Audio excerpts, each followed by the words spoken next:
Bueno, buenos días para todos. Agradecerte a ti y obviamente al Hospital Italiano de Buenos Aires por la oportunidad y felicitarlos por esta instancia de intercambio y de aprendizaje que nos sirve a todos para crecer, para aprender y para tomar decisiones. El punto en Uruguay, cómo enfrentamos la pandemia, ese es un poco el título de lo que venimos a conversar. Lo primero que tenemos para decir es que en esto no hay recetas mágicas. En esto no hay mecanismos que se hagan en un lugar que puedan ser replicables en otra parte del mundo. Y creo que todo lo hemos aprendido en estos meses de pandemia. Y lo otro es que todavía no terminó la pandemia, que seguimos en plena lucha. El mundo sigue enfrentando a esta amenaza. Que obviamente no tenemos las mismas herramientas que teníamos en marzo, que tenemos un aprendizaje en estos meses, que tenemos un crecimiento que nos hizo aprender a fuerza de errores, a fuerza de aciertos, y que hoy nos tiene, y hablo por Uruguay, nos tiene como dentro de los países que más se destaca en el manejo. Y brevemente voy a explicar algunas de las que para mi opinión son las causas de ese manejo. Actualmente en Uruguay tenemos 3.196 personas con coronavirus que tuvieron la enfermedad desde marzo o que tienen. En activos, o sea, personas que están cursando la enfermedad, son 408. Tenemos 408 personas con coronavirus, de las 3.196 que tuvimos desde marzo. Lamentablemente tuvimos que lamentar, valga la redundancia, 61 personas que perdieron la vida, que fallecieron por coronavirus. Déjenme hacerle una introducción, una breve introducción. A nosotros nos tocó asumir el gobierno el 1 de marzo. Somos una administración nueva, encabezada por el presidente Luis Lacalle Pou, donde el ministro Daniel Salinas, con nosotros nos tocó enfrentar desde el Ministerio de Salud Pública la pandemia. Nosotros veníamos preparando previamente a que ingresáramos al ministerio. Ya veíamos por allá, por finales de enero, cómo la pandemia había empezado a tomar mucha preponderancia en Asia, que había empezado a llegar a Europa muy fuertemente, de una manera muy agresiva. Todos tenemos las imágenes de los hospitales en Italia, en España, en regiones de Europa, donde se veían colapsados los servicios sanitarios, los servicios de salud, a causa de esta enfermedad. Y en ese sentido, con el ministro Salinas, desde antes de asumir, ya estábamos preparándonos para enfrentar lo que se venía. Nosotros la veíamos venir, veíamos que Uruguay, veíamos que América iba a tener que enfrentar eso que estaba dando mucha lucha en Europa y en Asia. Y en ese sentido empezamos a mirar qué se estaba haciendo, qué se hacía en Asia, qué se hacía en Europa, qué se podía hacer en Uruguay.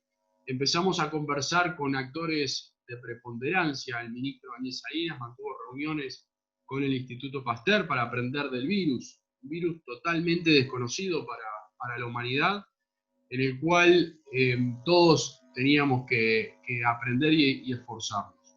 Así llegamos al 1 de marzo, donde asumimos el gobierno, y lo primero que hicimos desde el Ministerio de Salud Pública fue elaborar un plan de contingencia para enfrentar el coronavirus. Cuando asumimos el ministerio, había solamente un kit de detección de coronavirus con 100 determinaciones. O sea, solo podíamos hacer 100 test de coronavirus en Uruguay. Rápidamente elaboramos un plan de contingencia con todos los actores involucrados en la salud, con los prestadores públicos y privados, con organizaciones gremiales, con la academia, obviamente instituciones de gobierno, el Ministerio del Interior, el Ministerio de Defensa Nacional, el Ministerio de Salud Pública, todo para elaborar un plan marco de lo que es el combate al coronavirus. Y en esos días, aquí los primeros casos de coronavirus se detectaron el 13 de marzo, un viernes 13 de marzo, que a los uruguayos nos va a quedar grabado por mucho tiempo, porque fue el día que se detectó que la pandemia, que el coronavirus estaba circulando en nuestro país, que detectamos los primeros casos, y que rápidamente sabíamos que teníamos que enfrentar lo que el mundo estaba viviendo, que teníamos que hacerlo con soluciones distintas, porque, como dije al principio, no es replicable las estrategias, pero sí es replicable lo que sucede en otros países o lo que se pueden aplicar como acciones, lo que se toman como acciones. Los primeros días nos reunimos con el embajador de Corea. En ese aquel momento Corea se destacaba por la capacidad de testeo que tenían. Había salido en varias noticias la introducción de autotest, del desarrollo de autotest. Y era muy novedoso todo lo que tenía la política de testeo. Nos reunimos con el embajador de Corea para tomar ese aprendizaje. También vimos ejemplos de Europa de los colapsos en el sistema de salud y rápidamente nos propusimos incrementar el parque de camas de CTI que hay en nuestro país actualmente y llevarlo a un 30% más.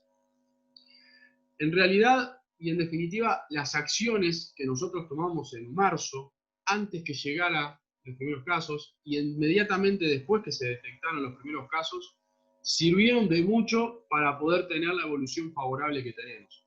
A mí no me gusta hablar de éxito en una pandemia mundial, en un contexto de una enfermedad que trae muerte, que trae muchas afecciones, que trae mucha problemática que estamos viviendo todos, no solo desde el punto de vista sanitario, sino económico, sino afectivo. Hay muchas familias de los dos lados del Río de la Plata que hace meses que no se encuentran, hay muchos abrazos que no nos podemos dar. Entonces, en ese punto me gusta ser muy precavido y no hablar de éxito, sino hablar de evolución favorable. Lo que nosotros tenemos en Uruguay es una evolución favorable.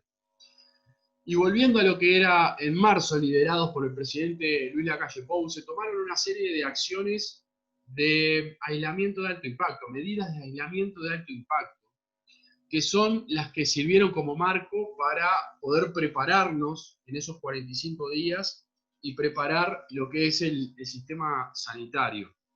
En ese sentido, el 14 de marzo se dispuso el cierre de fronteras, se dispuso la suspensión de clases. Con el tiempo y en esto del aprendizaje queda demostrado que los niños no son los grandes, los grandes contagiadores, tendría que ser, pero dispusimos el cierre de clase un poco mirando lo que pasaba en otras partes del mundo. También exhortamos a lo que es el cierre de shoppings, de comercio, todo eso se cerró muy rápidamente. Y eso nos dio un tiempo en donde la población, sin necesidad de establecer una cuarentena obligatoria, y acá voy a resaltar el liderazgo de nuestro presidente, donde en una decisión muy difícil, porque se venían tomando decisiones de aislamiento, de cuarentena en todas partes del mundo, en Italia, en España, obviamente que en Asia, en una decisión muy difícil, lo que decidimos en Uruguay es apelar a la libertad responsable del ciudadano. Y en eso el presidente estuvo muy acertado en tomar este tipo de medida. Primero porque la cuarentena en Uruguay no es una medida que luego se pueda hacer valer o hacer cumplir, porque tenemos características o tenemos idiosincrasia que es muy difícil si se quiere condenar a un uruguayo por hacer uso de su libertad. Entonces, nosotros nos inclinamos por la exhortación, por la comunicación, por ser muy transparente, y después voy a referir a lo que es la política de comunicación para el manejo de la pandemia. En definitiva, esas decisiones tomadas con rapidez, decisiones sanitarias, decisiones sociales, decisiones de diversa índole, nos sirvieron para que 45 días la movilidad en Uruguay bajara muchísimo, que haya niveles de interacción muy bajos, lo que permitió prepararnos y aprender más sobre el virus.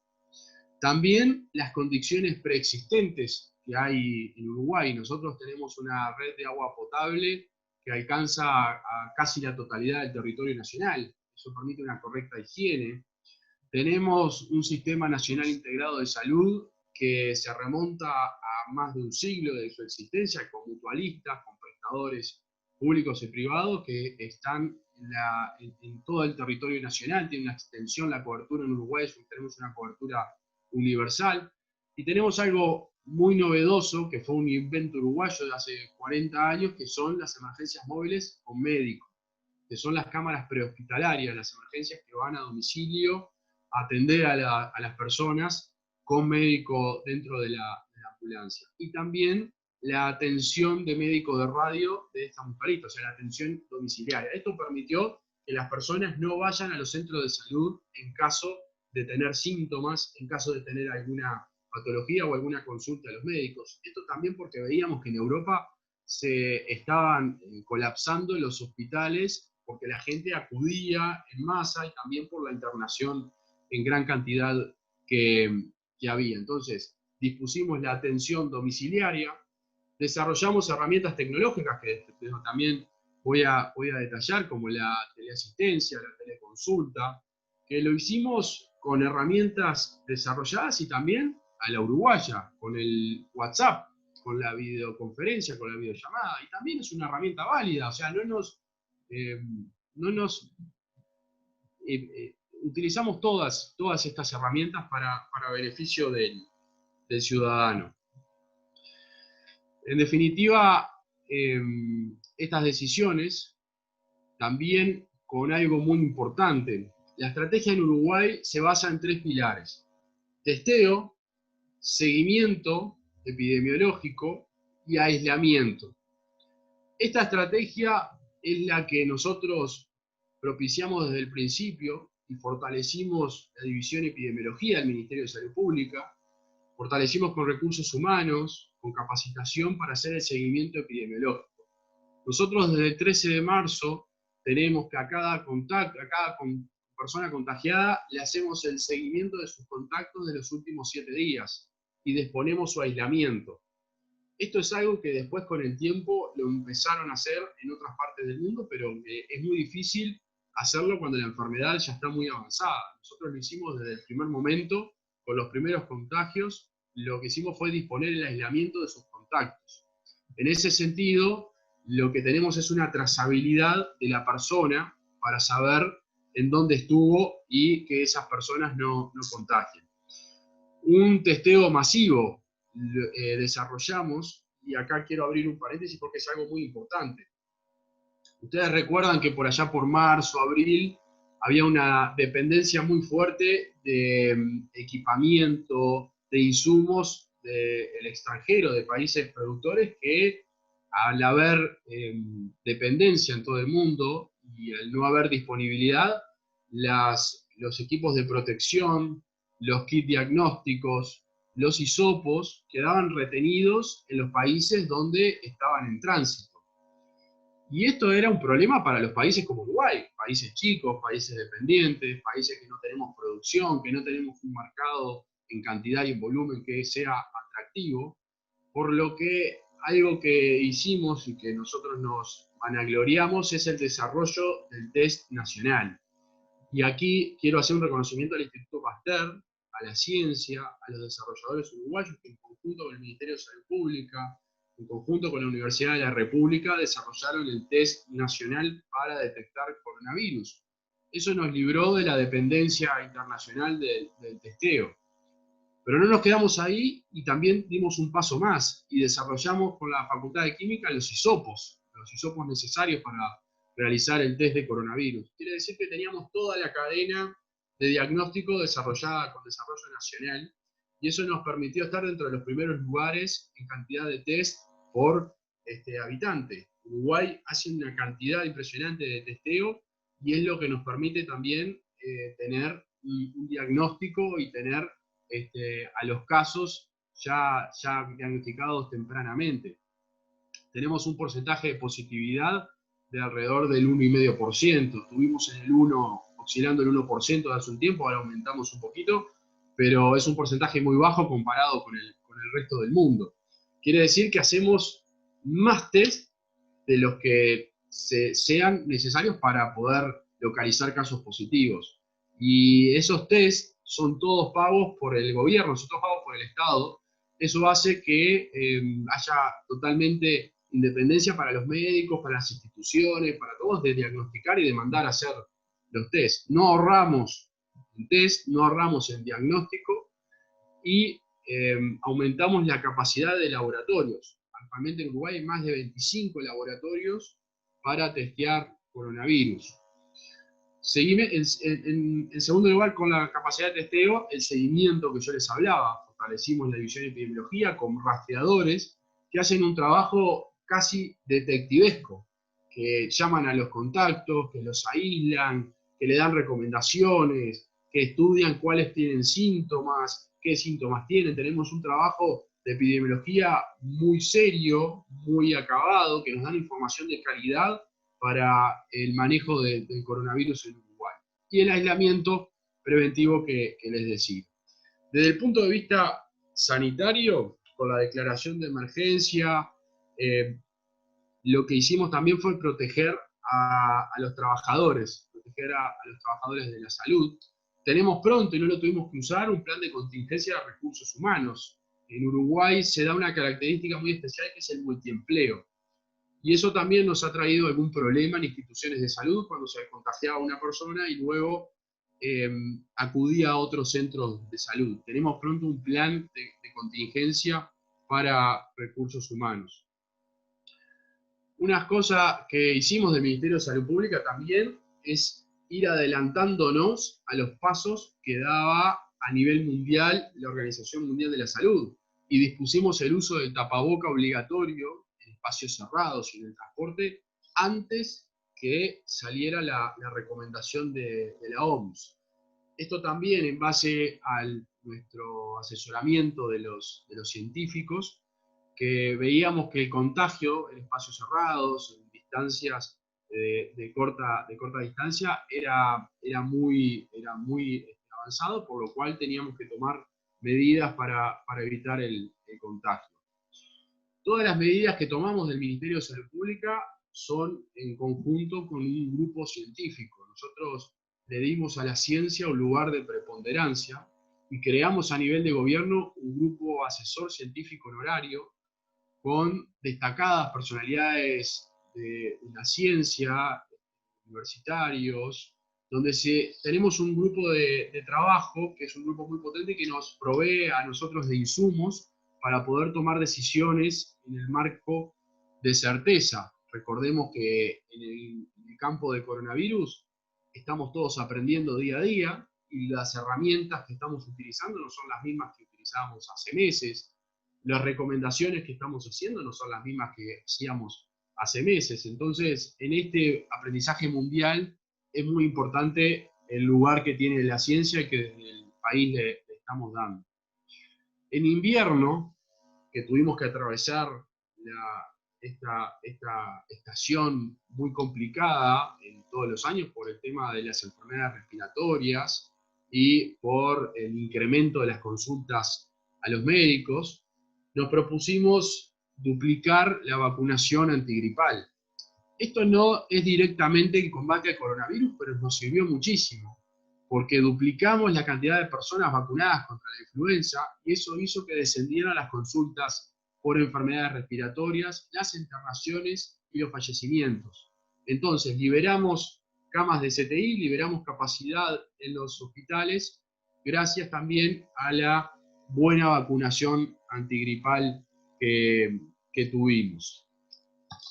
Desarrollamos también los respiradores nacionales.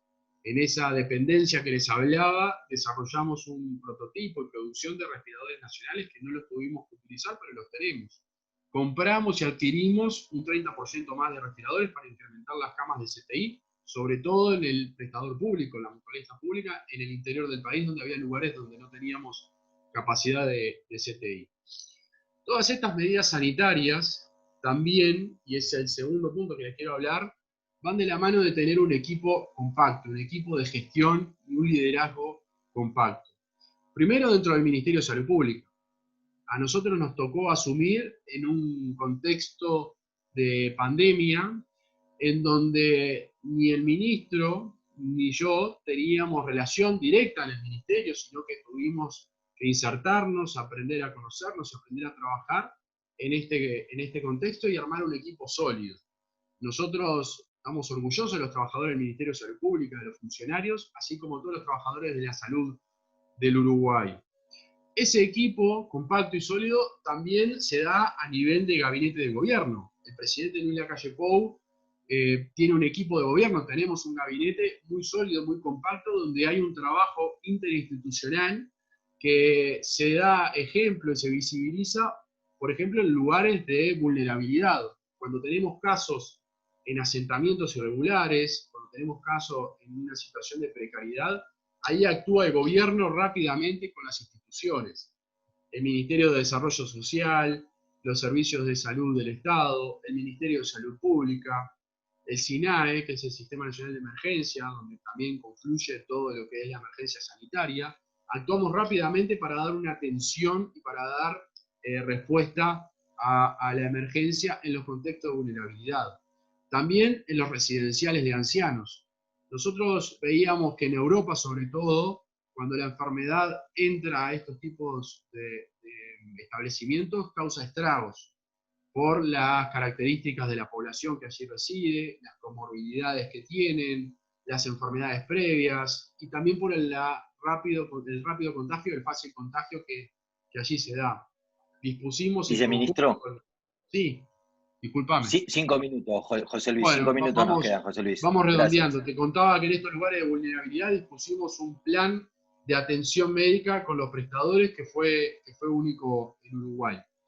Y este equipo que te hablo del Ministerio de Gobierno también se suma al equipo que tenemos desde todo el espectro político. Y quiero hacer un reconocimiento a los partidos políticos, que todos se pusieron y todos nos pusimos atrás de una estrategia sanitaria que es la que lidera el gobierno, el Ministerio de Salud Pública, y todos los partidos estamos atrás de esa estrategia.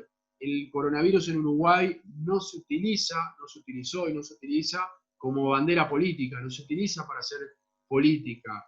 Al contrario, tenemos aportes de varios partidos que los utilizamos también como insumos. Y por último, y como tercer eje de manejo de la pandemia, la comunicación. Tenemos una comunicación transparente, una comunicación certera. Todos los días hay un informe diario, obviamente, del gobierno del SINAE con los casos que se detectan por día, las personas que están cursando la enfermedad, los fallecimientos, si hay alguna situación de brotes especiales que haya que detectar, que destacar.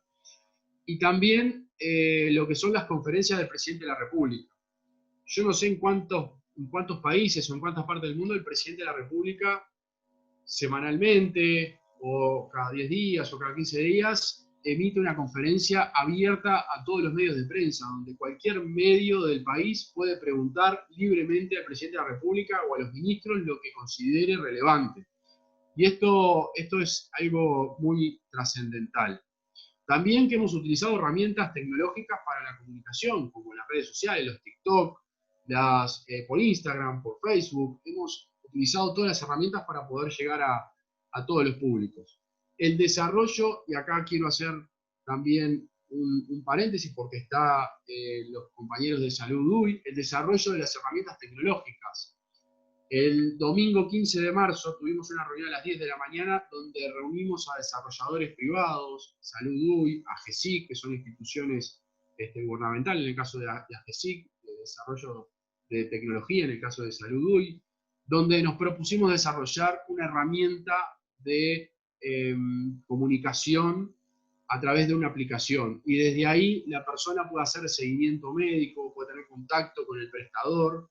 Y esta herramienta, Coronavirus UY, una aplicación, fue destacada por Apple y Google, siendo uno de los primeros países en tener las alertas por exposición. Y esto también nos sirvió para poder hacer el seguimiento epidemiológico que les hablaba. También el desarrollo de la historia clínica electrónica, que nos permite tener asistencia por telemedicina con mayor eficiencia en cualquier parte del país. Es decir, utilizamos todas las herramientas en desarrollo tecnológico que ahora a continuación le van a poder destacar mejor que yo para manejar esta pandemia. En definitiva, para redondear y capaz que dar espacio a alguna pregunta, las crisis son pruebas para los liderazgos. En momentos de incertidumbre es la hora de los gobiernos Y desde el Uruguay, desde el Ministerio de Salud Pública, con este aprendizaje, con este trabajo, lo que venimos haciendo es enfrentando a todos como país a la pandemia, exhortando a las personas que se sigan cuidando, exhortando a que sigamos manteniendo las medidas de precaución, con un aprendizaje ya avanzado, y que sin duda cuando salgamos, esto nos va a cambiar, nos va a hacer reflexionar sobre las bondades que tenemos en la salud, en el sistema, y sobre las mejoras que todos tenemos que hacer. Muchas gracias y quedamos abiertos a las preguntas. Muchas gracias, subsecretario y José Luis. Yo tengo solo una pregunta. Creo que abordaste todos los tópicos, todos los dominios. Creo que fue muy importante, lo tocaste al final. Obviamente que sé que la parte tecnológica viene en el resto de las charlas, pero acá Marcelo D'Agostino implementó desde la OPS un concepto que luego lo tomó la OMS, de lo que se denomina infodemia. Y creo que vos abordaste la línea de lo que tiene que ver con la estrategia comunicacional. Me gustaría que más allá de ese espacio en donde cualquier ciudadano pudo hablar con el presidente o con el equipo de ustedes, contame cuál fue cómo censaron la verdadera magnitud de esta infodemia, no solo por el bombardeo de redes sociales y medios de comunicación, sino cómo manejaron ustedes la contención de la incertidumbre. Si tenés 2 minutos, me parece que es un tópico muy interesante para abordar, porque lo que tenga que ver con la comunicación y con la información es algo que muy atinente a nuestro ámbito, que son los sistemas de información.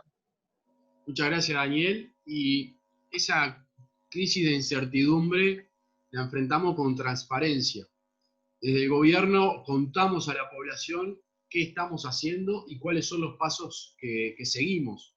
En cuanto a las aperturas, a los retornos, a las actividades, son programadas, son medidas, son estudiadas y son informadas. Cuando volvimos a las clases, volvimos desde el interior del país con las escuelas rurales, que ahí veíamos que eran los lugares de menos riesgo, hacia las capitales y hacia los centros poblados. Tenemos una política de comunicación que es en conjunto del Ministerio de Salud Pública con Presidencia de la República.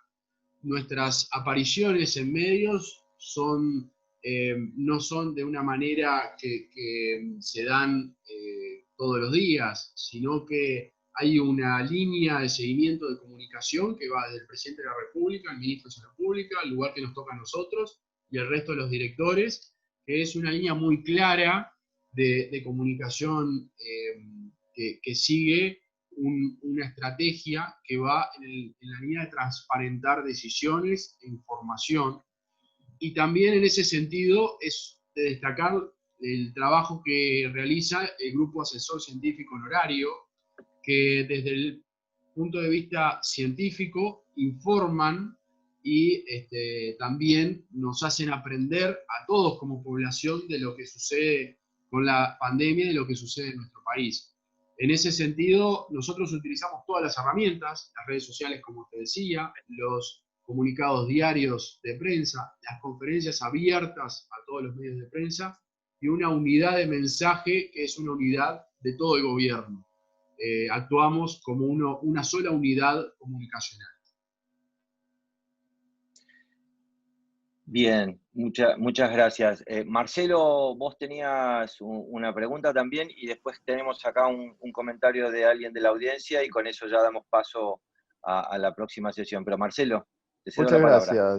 Muchas gracias, José Luis, y felicitaciones también por todo lo que están haciendo. También para que la gente sepa, nosotros hemos invitado al equipo de Uruguay a presentar la experiencia a todo el cuerpo gerencial de la OPS como un modelo a considerar.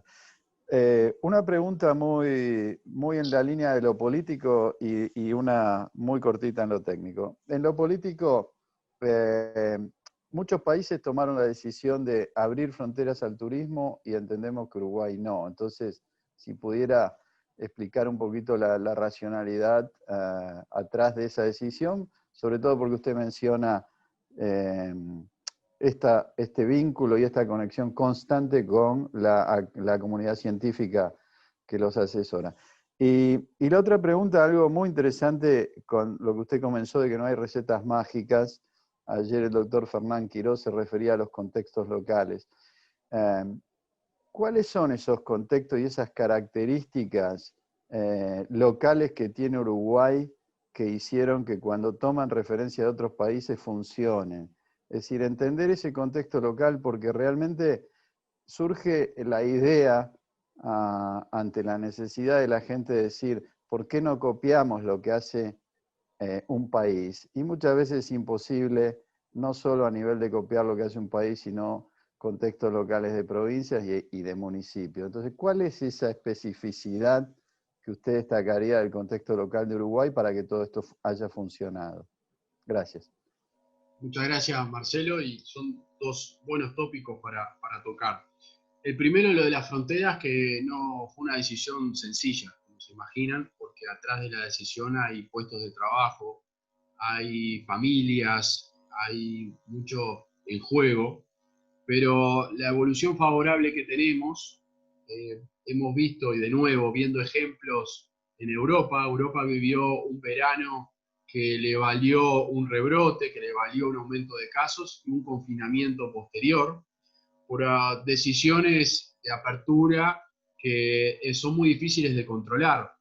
Nosotros el año pasado recibimos millones de turistas en nuestro país, con lo cual se hace muy difícil hacer el seguimiento de la cuarentena y el seguimiento de lo que son las medidas de seguridad. Hoy en día, cuando un extranjero o un uruguayo que quiere volver al país tiene que venir con un test negativo previo a emprender el viaje y tiene que permanecer 7 días en cuarentena y volver a testearse. Recién ahí puede salir a realizar sus actividades o salir libremente.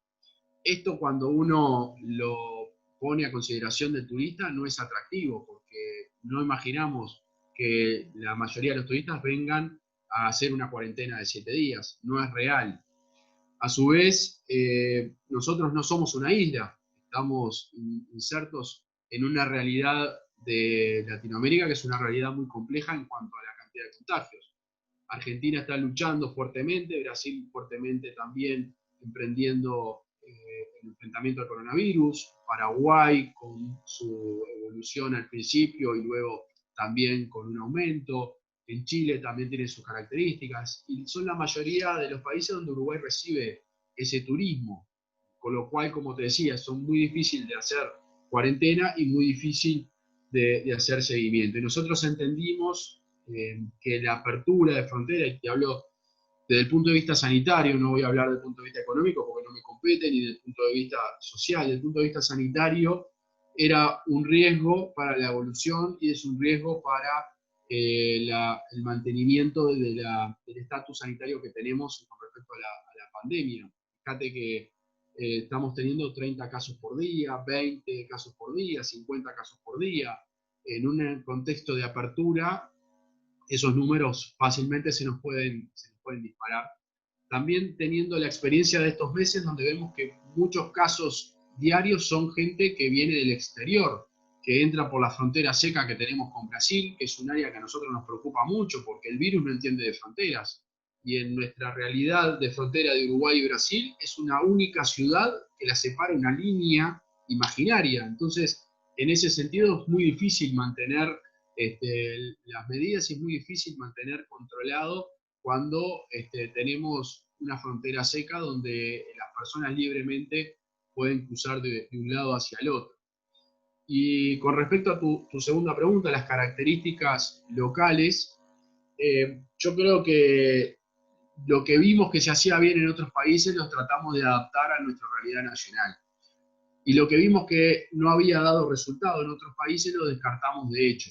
Voy a poner el ejemplo de los test serológicos, los test rápidos, los test de sangre. Al principio de la pandemia, por febrero, marzo, abril, esos test se utilizaron en muchísima cantidad en Europa. Se utilizó en España, se habían utilizado en Asia. Y esos test no tienen el porcentaje de seguridad, de sensibilidad que test por PCR. Nosotros establecimos que el único test que hacemos en Uruguay es el test de PCR, que es el que da un porcentaje de sensibilidad y seguridad mayor, es el gold estándar que tenemos aquí como testeo. Entonces, ese tipo de test de sangre, el test rápido, nosotros no lo introdujimos en el país, no lo adquirimos ni tampoco lo propiciamos para no tener falsos negativos y que luego esa persona pueda estar contagiando. Eso lo vimos de ejemplos que habían tenido una mala experiencia en otras partes. Y luego la adaptación a las características de nuestro país. Como tú bien decías, no podemos utilizar las mismas herramientas. Nosotros tenemos una conectividad en el país muy alta. Tenemos una penetración de Internet, de utilización de smartphones, que viene previamente, que viene de una política de gobiernos anteriores, que a nosotros nos permitió con eso hacer una teleasistencia de calidad en casi todas partes del país. Entonces son características preexistentes donde tomamos herramientas de otros países y las adaptamos a nuestras características locales.